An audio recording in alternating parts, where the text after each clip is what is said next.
let's say you're in a situation where you needed to make a gravity battery, and you had your copper sulfate and your zinc flashing, whether you intentionally bought them for the purpose or not, but you have them.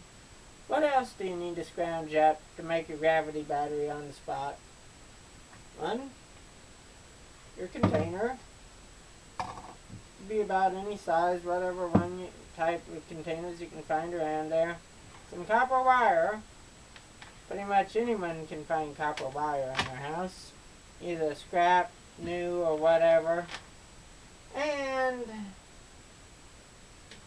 water. Now, you can find those other things and you can make your gravity battery. The only key factors that you gotta keep in mind, if you have multiple different types of containers to select from, what their effect will have on the capability of the battery. Second factor is how to make your electrodes, whether using copper, this, that, or whatever else. And the third factor is filling the battery and making it usable. I'll go over each one of those in this video. First factor, the container. About any one of these, or all of these containers, would make a usable gravity battery. But with each container, you'll have different capabilities depending on how you design it, stuff, and I'll go over the differences. First thing you gotta keep in mind is the larger the surface area of the container, or larger the cross-sectional area, bigger diameter as such, the more current the cell will generally generate, while the taller the container is, as in the taller it is, the less current it will generate, the more separation between the positive and negative electrodes means a larger liquid column and more cell resistance, which generally will reduce the amount of current. So as the two competing factors, when you increase the size of the cell, the larger the surface area or cross-sectional area will increase the current. But if you get taller container and have the zinc suspended higher up above the copper sulfate underneath, the lower output you'll have. And you don't necessarily have to use the entire height of the container. You can have the zinc set in halfway down or a third of the way down into the container and only use half the height, only fill it halfway up with liquid, which when you're working in improvised, you have to work with what you can. So the other effect is, of course, the smaller the container, the less usable life and capacity you'll have. This little film canister would produce power, but it'd be a limited life of a couple days at probably 40-50 milliamps, while this one, as I said, has a maximum of 300 milliamps, 300-400 milliamps when it's suspended full height of the container at probably 10-15 days at 10-15 milliamps, while something like this would have less total short circuit current if you use the full height, because it's taller than the other one and smaller diameter. But because of the height being higher, it takes longer for the copper sulfate to diffuse upwards, and its operating lifetime would be longer, which is another effect. The taller the battery, the slower the copper sulfate diffusion. and the longer the cell will operate. So it's a trade-off between peak short circuit current, the total lifetime of the battery, and the size of the battery and total output, which if you want, literally, you could rig up this cup and this gallon container to have the same short circuit current with the same load curve, but this one would operate for a couple months while this one would operate for a couple weeks.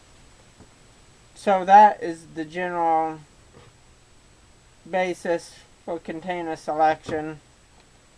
When you actually build one, you'll see the results and you get a better idea of what type of currents you can get out of them and what spacing is best for the application. Let's say you build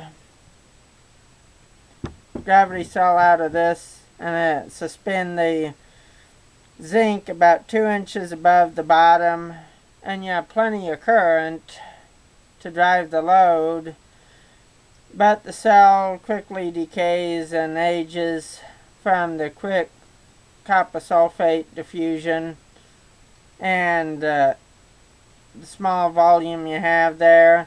If you've got plenty extra current, you can increase the height that you suspend the zinc, which will slow down the diffusion. It's got a larger water column for the zinc, for the copper sulfate to diffuse through, and it will have less current, peak current output. But if you have plenty of current to spare, you can increase the suspension height and get a cell which will operate for a longer period of time before you have to mess with it.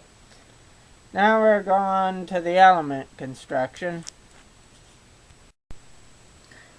On the electrode construction, for the top electrode, which holds the zinc, there's two ways of doing it using normal zinc flashing. One is the self-supporting style, which is like this one's built, and one is using a hanger for the electrode built out of another material to provide the structural support for the zinc and to hold it in place and provide the electrical connection. The benefit of the self-supporting electrode is it's quick and easy to construct. All you have to do is cut 2 tabs into the zinc flashing and bend them over the edges, or even if it's a small enough electrode, you just run it over one side and bend it over, and you're ready to go. Downfall of it is the electrode has no internal support or no backbone, so as the electrode gets towards the end of its life, it'll sag from the result of the degradation of the battery action on it, and it'll reach a point where it'll literally crumble from the deterioration and fall into the cell. And if it does crumble into the cell, it'll make continued use of the cell a problem because it really mucks things up. It's good if you only want to use a cell for a short period of time and not want to do anything else with it after you use up the first zinc. The other option is using a zinc hanger, which uses a second metal for the hanger which the zinc hangs on. The benefits of that is that it has structural support, so as the zinc slowly deteriorates from the chemical action on it, it will not fall into the cell and crumble to pieces. It'll pretty much stay in place until the zinc fully dissolves. And the person may ask, well, what metal do you use to support the zinc? Well, pretty simple. A copper wire, a solid copper wire, 10 gauge, 12 gauge, or 14 gauge, will work as a good zinc hanger. And you may say, well, won't that contribute to the self-discharge by having copper in direct contact with zinc at the top of the battery? Well, there's a particularity that you got to keep in mind. When copper is in direct contact with zinc in a homogeneous zinc sulfate solution, no current will flow, so the copper being in direct contact with the zinc and the zinc sulfate at the top of the battery will not contribute to direct discharge, self-discharge of the battery. So you can have an extensive copper hanging system holding up the zinc electrode or electrodes, and it will not contribute to self-discharge of the battery, so long as the copper hanger does not extend past the zinc sulfate, copper sulfate dividing line in the battery. If the copper electrode extends past the dividing line for the zinc and copper sulfate solution, then it will start contributing to self-discharge of the battery. But as long as the copper hanger remains close to the top of the battery, usually at the surface level or just a bit under the surface level, then it acts as a structural support for the zinc electrode, a connection for the zinc electrode, and it will not deteriorate as the zinc electrode deteriorates. So as the zinc electrode fully dissolves, then you can just throw another zinc plate on top on the same hanger and continue using it without any other modification. The next electrode, or the other electrode, that you gotta build in a gravity battery is the bottom current collector. And it can take one of several forms. Simplest form, piece of solid wire, solid non-stranded wire with the end stripped, appropriate width to cover the bottom, and just a single span across the bottom, leaving the insulation on it to come up through the zinc sulfate layer so that it doesn't short circuit the battery, and out and strip the end of it,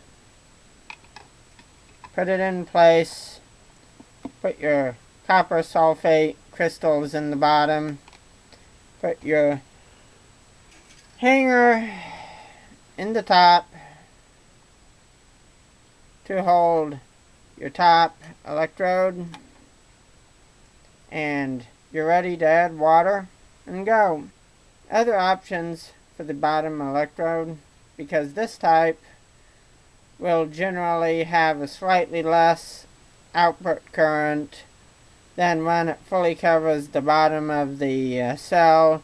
So to help increase the efficiency of this type of current collector, you can strip out a little bit longer piece of wire and run it in a loop around the bottom of the cell, or even in a spiral shape to cover a good portion of the cell bottom, which will help reduce the resistance and increase the output current. But another option is use stranded wire, strip it, and fan out the wire braids to cover a good portion of the bottom of the cell, and that increases the surface area and increases the current in which the cell will deliver. And that's how those cells are constructed. You see how I have the wire strands fanned out in the bottom. And there's even another way to economize on connection problems and stuff in a string of cells. If you're stringing a bunch of them together, if you're using hangers for the zinc electrodes, then you can make the hanger for the zinc electrode out of the same piece of wire as the current collector electrode for the next cell. And you'll see how this is set up. Piece of wire forms the zinc hanger for this cell, and you leave insulation on it to go down through the zinc sulfate, which forms the current collector, which you put the copper sulfate crystals around for the next cell. And then you make more of those interconnects for the next cell, and because then you take the next one and put on this cell, and vice versa on down the line.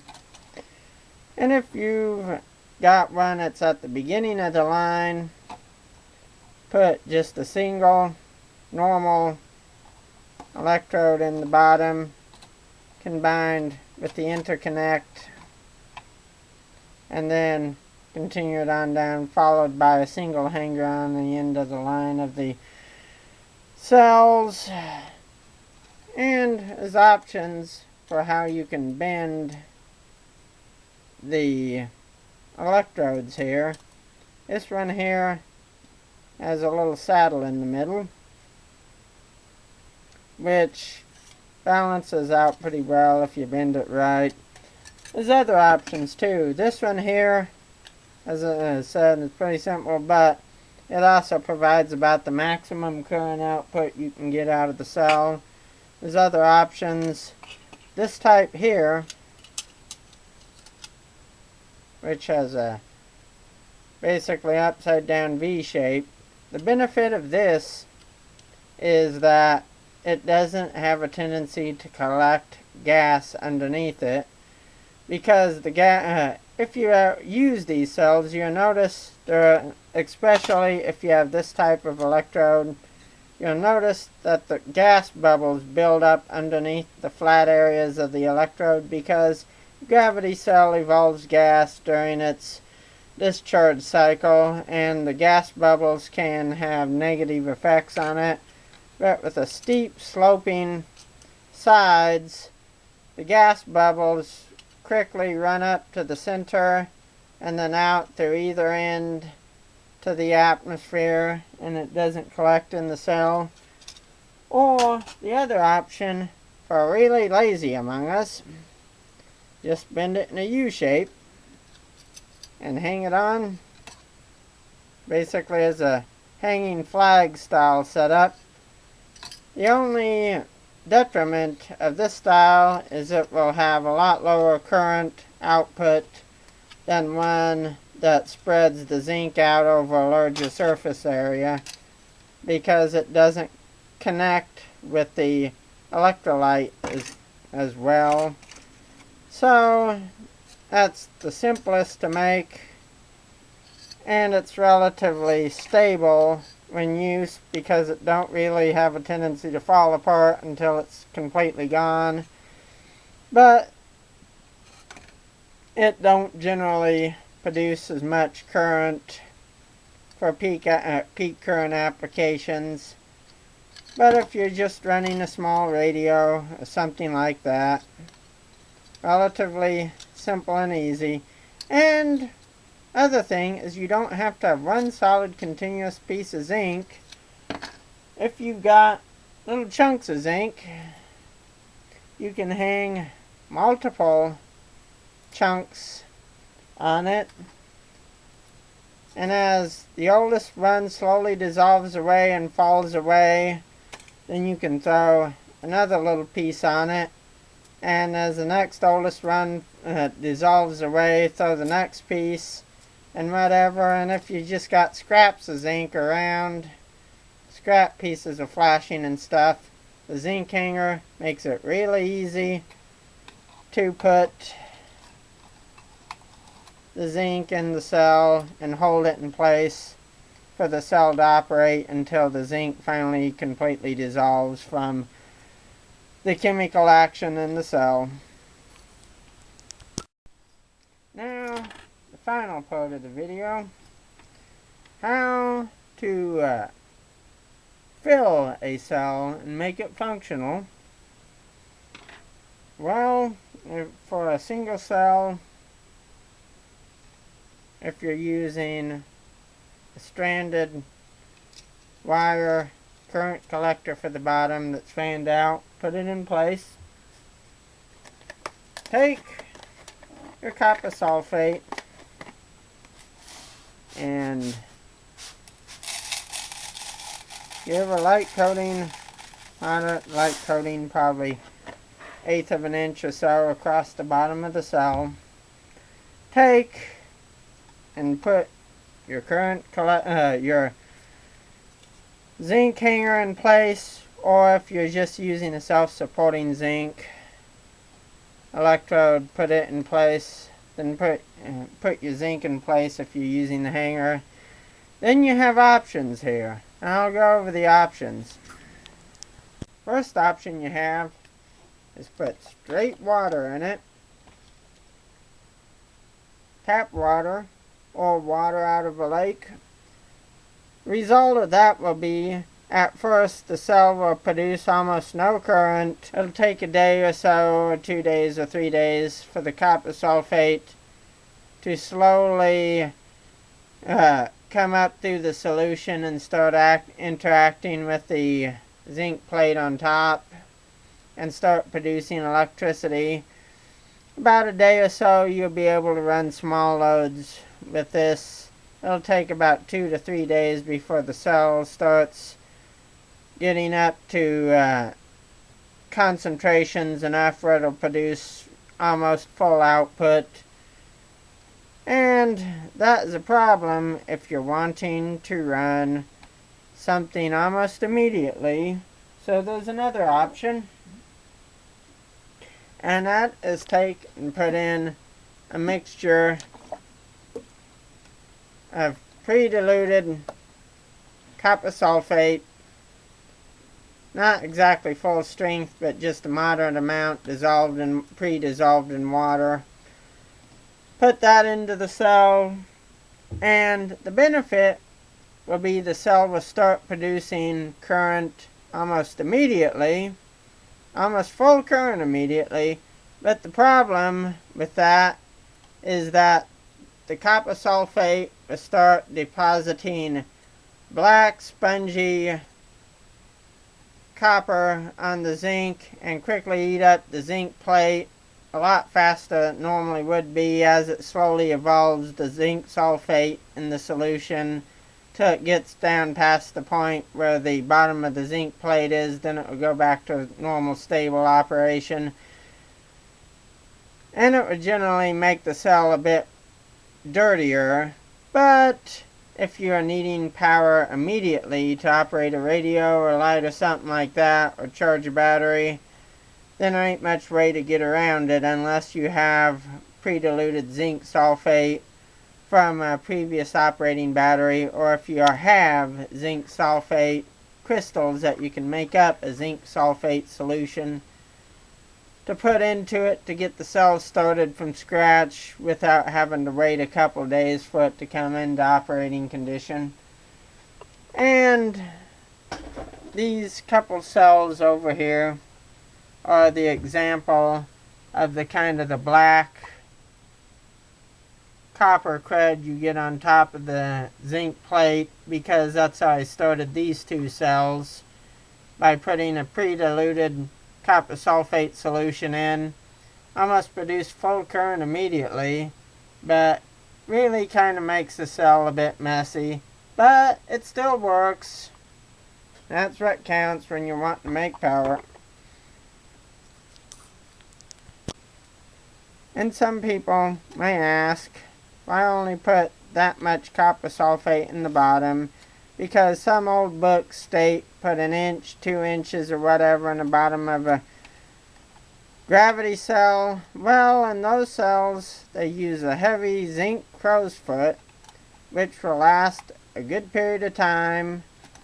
And when the zinc sulfate starts getting down close to the bottom, you're supposed to draw off the zinc sulfate and add fresh water to it, and the copper sulfate keeps diluting into the mixture from the bottom, so you have to have enough copper sulfate on the bottom for a considerable period of time. But in this cell, with the flimsy zinc that we got, you probably ain't going to be using the cell long enough to really deplete the copper sulfate that's in the bottom. And unless you plan on using the cell for many months and using a lot of zinc plate and drawing out the zinc sulfate and adding water to it as the dividing level gets too low, then it's kind of pointless putting more copper sulfate in it than that. That's generally for an emergency application or short use application. That's plenty enough. And if you take what I told you already and use that as a perspective to look on this cell that I mentioned in the last video, you'll see the elements of the cell in question. You have the zinc hanger, which is made out of copper, which is designed to reach down just to the top level of the liquid. You have the zinc electrode hanging off of it, and it sets down in place, just touching the top of the water. The the copper hanger is just touching the top of the water with the zinc electrode hanging down into it. You have the bottom current collector wire, which runs down through the zinc sulfate layer down towards the bottom, and if you looked underneath, you'd see a copper ring made up of the copper wire end stripped off and wrapped around in a circle underneath. That forms the basic cell. I put straight water in it, and it's only copper sulfate is only worked up to there with how tall this cell is.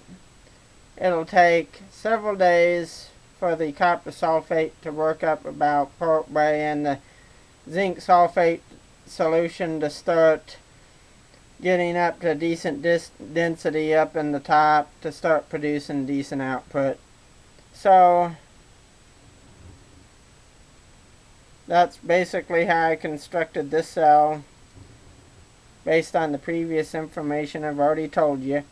And with how tall the cell is versus the diameter, then it's relatively high internal resistance, but a long time for the chemicals to slowly diffuse through the liquid column, so the cell produces relatively low continuous current, but it'll operate for a long period of time before the elements are exhausted.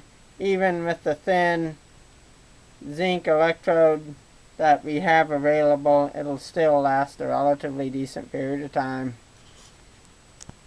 Now, if you want to use this bucket as a cell, you would most likely have a bare copper wire running across the top, then does a U-turn, then run back across the top either a couple times or 3 times, and on each crossing you can hang zinc electrodes to produce a relatively decent covering across the top, and then have a wire going down in with a spiral into the bottom, and that would turn this unit into a relatively decent sized cell, which would produce a relatively considerable portion of current. But I'm not going to make something that size because I don't really need one.